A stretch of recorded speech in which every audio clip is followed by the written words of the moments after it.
சாப்பாடை திருடும் ரகசிய மிருகம், சாப்பாடை திருடும் பூதம். ஒரு நாள் காட்டுல நரி ஒண்ணு சாப்பாடு தேடி அலைஞ்சு போய்கிட்டு இருந்துச்சு. கொஞ்ச தூரத்துல அது ஒரு எருமைய பாத்துச்சு. அது ஏற்கனவே செத்து கிடந்தது. ஓ, எனக்கு முதல்லயே வேட்டை கிடைச்சது ரொம்ப நல்லதா போச்சு. பார்ட்டி கிடைச்ச மாதிரி ஆயிடுச்சு. அது இறந்து போயிருந்த அந்த எருமையோட மாமிசத்தை சந்தோஷமா சாப்பிட்டது. அதுக்கப்புறமா மிச்சம் இருக்கிற மாமிசத்தை அது இழுத்துக்கிட்டே தன்னுடைய குகைக்கு தூக்கிக்கிட்டு போச்சு. ஓ, ரொம்ப சோர்வா இருக்கு. கொஞ்சம் ஓய்வு எடுக்கிறேன். அதுக்கப்புறம் குகைக்குள்ள இழுத்துன்னு போறேன். அப்படி சொல்லி அது அங்கிருந்து ஓய்வெடுக்க ஆரம்பிச்சது. அப்போ திடீர்னு அங்க ஒரு புகை வந்துச்சு. அட, திடீர்னு இந்த புகை எங்கிருந்து வருது? அந்த புகை ரொம்ப வேகமா பரவ ஆரம்பிச்சது. நரியோட கண்ணுக்கு எதுவுமே தெரியல. ஒரு நிமிஷத்துக்கு அப்புறமா அந்த புகை அங்கிருந்து போனதுக்கு அப்புறமா அது பார்த்துச்சு. அது அங்க வச்சிருந்த மாடை காணோம். இது எப்படி சாத்தியம்? என்னோட வேட்டை எங்க போச்சு? இவ்வளவு தூரமா தேடினாலும் கூட அதோட சாப்பாடு அதோட கண்ணுல படவே இல்ல. பக்கத்துல தேங்காய் மாதிரி இருக்கிற ஒரு உருவம் தான் அது கண்ணுக்கு தெரிஞ்சுது. இப்படி இருக்கும்போது அடுத்த நாள் மானும் கழுதையும் அதுங்களோட சாப்பாடு தேடிக்கிட்டு போய்கிட்டு இருந்துச்சுங்க. கழுதையோட முதுகுல பச்சை பசேல்னு இருந்த புல்லு, அதுக்கப்புறம் சின்ன சின்னதா செடிகள் எல்லாத்தையுமே சுமந்து போய்கிட்டு இருந்துச்சு. சாப்பாடு தேட கொஞ்சம் நேரம் ஆயிருச்சு இல்ல? ஆனா எனக்கு சந்தோஷமா இருக்கு. இன்னைக்கு 3 நாள் சாப்பிடுறதுக்கு நமக்கு உணவு கிடைச்சிருச்சு. அப்போ திடீர்னு அந்த இடத்துலயும் அந்த புகை பரவுச்சு. 2 பேருக்கும் எதுவுமே தெரியல. புகை தாங்க முடியாம 2 பேருமே இரும்ப ஆரம்பிச்சாங்க. அந்த புகையெல்லாம் அங்க இருந்து போனதுக்கு அப்புறமா 2 பேரும் ஷாக் ஆனாங்க. ஏன்னா கழுதையோட முதுகுல இருக்க வேண்டிய அந்த சாப்பாடு காணோம். அந்த இடத்துலயும் அதே மாதிரிதான் ஒரு தேங்காய் விழுந்திருந்தத பார்த்தாங்க. அந்த நாள்ல இருந்து இந்த மாதிரி நிகழ்வுகள் நிறையவே நடக்க ஆரம்பிச்சது. எல்லாருமா சேர்ந்து சிங்கராஜாவை பார்க்க போனாங்க. மோட்டு குரங்கு சிங்கராஜா கிட்ட நடக்கிற எல்லாத்தையுமே சொல்லி அந்த தேங்காவை கொண்டு வந்து சிங்கராஜா முன்னாடி வச்சாங்க. இது பாக்குறதுக்கு தேங்காய் மாதிரி இருக்கு, ஆனா இது வேற பழம். தேங்காய் உள்ள இருந்து இப்படி நகராது. இது என்ன பழம்? அந்த புகையிலிருந்து எதுக்கு உணவெல்லாம் காணாம போகுது? அதை தெரிஞ்சுக்க நாம நல்லா உழைக்கணும். சிங்கராஜா கொஞ்ச நேரம் எல்லா விலங்குகள்கிட்டயும் பேசி அவங்க எல்லாரையுமே அங்கிருந்து அனுப்பி வச்சிட்டாரு.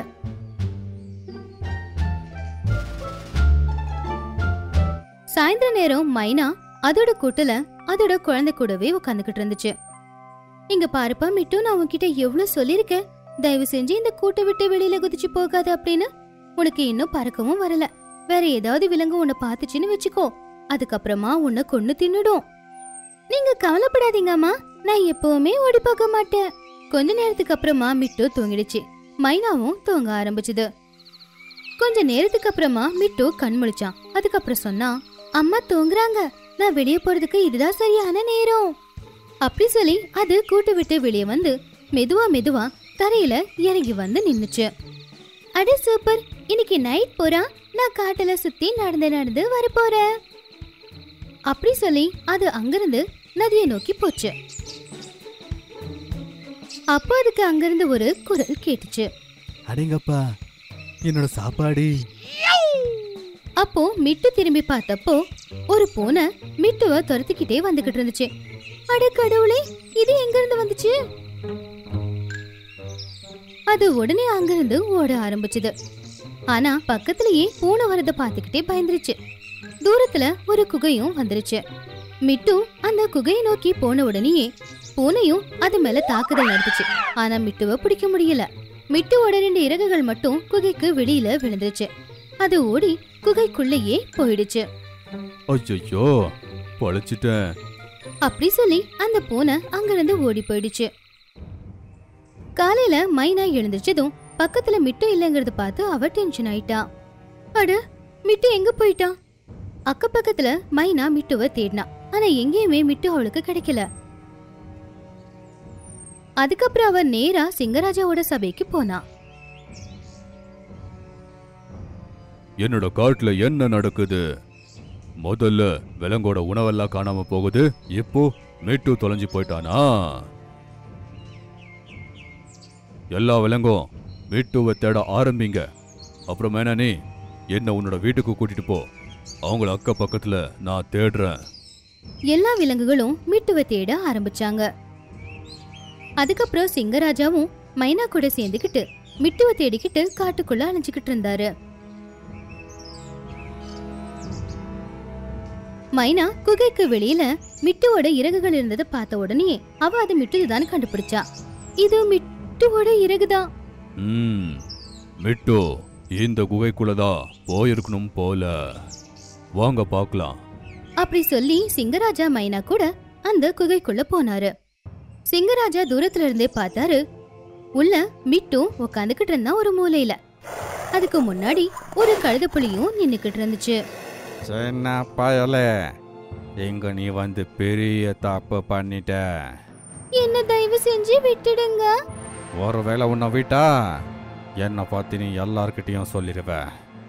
இன்னைக்கு உன்னதான் என்னோட லஞ்சா மாத்துப்ப. அப்படி சொல்லி அந்த கழுதைப்புலி மிட்டுவ தாக்க பார்த்துச்சு. ஆனா சிங்கராஜா அந்த கழுதைப்புலிய பிடிச்சிட்டாரு. ஐயோ கடவுளே, சிங்கராஜா உன்னோட விளையாட்டு முடிஞ்சிருச்சு. மைனா உடனே மிட்டு பக்கத்துல போய் மிட்டுவ திட்ட ஆரம்பிச்சா. அவளை சொல்லி மறுபடியும் அதே தப்பு தான் பண்றியா நீ? என்ன மன்னிச்சிடுங்கம்மா, இதுக்கப்புறம் வீட்டை விட்டு எப்பவும் வெளியே வர மாட்டேன். கடைசி தடவையா நான் உன்னை மன்னிக்கிறேன். கொஞ்ச நேரத்துக்கு அப்புறமா எல்லா விலங்குகளும் சிங்கராஜாவோட சபைக்கு வந்தாங்க. இன்னைக்கு மிட்டுவோட காரணத்தினால நாம சாப்பாடு திருடிக்கிட்டே இருக்கிற திருடனை நாம இன்னைக்கு பிடிச்சிட்டோம். இவனே சொல்லுவான் இவன் எப்படி திருடுனான்னு. தேங்காய் மாதிரி தெரியுற அந்த பழம் என்ன அது? கோல்டி அவனை காட்ட விட்டேன்னு தூக்கிட்டா. நீங்க எனக்கு இந்த காட்டில் இருக்கிறதுக்கு பர்மிஷன் கொடுக்க மாட்டீங்கல்ல, அதனால இந்த குகையில் இருக்கலான்னு நான் யோசிச்சேன். தன்னோட பசியை நீக்கிக்க உங்க சாப்பாடெல்லாம் நான் திருடிக்கிட்டே இருந்தேன். இது எந்த மாதிரி பழம்னா, அது ஓட்டை திறக்கும் போது அதுலேருந்து ஒரு புகை வரும். அந்த புகையில யாருக்குமே தெரியாம திருடினேன். இந்த பழத்தை அப்படியே நான் பூமியில் ஒழிச்சு வச்சிருவேன். உங்க முன்னாடி அதை நான் வீசிடுவேன். எப்போ அதுலேருந்து புகை வருமோ அதை நான் யூஸ் பண்ணி நான் வந்து திருடிட்டு போயிடுவேன். நீ இந்த காட்டுல இருக்கலாம், ஆனா ஒரு கண்டிஷன், கட்டளைய மீறக்கூடாது. எப்பவுமே சாப்பாடை நீ திருடவே கூடாது. உங்களுக்கு ரொம்ப ரொம்ப நன்றி. இப்போ எல்லா விலங்குகளும் ரொம்பவும் சந்தோஷப்பட்டாங்க. இப்படி மிட்டுவுக்கு அந்த இடத்துல நல்ல அறிவு வந்துச்சு.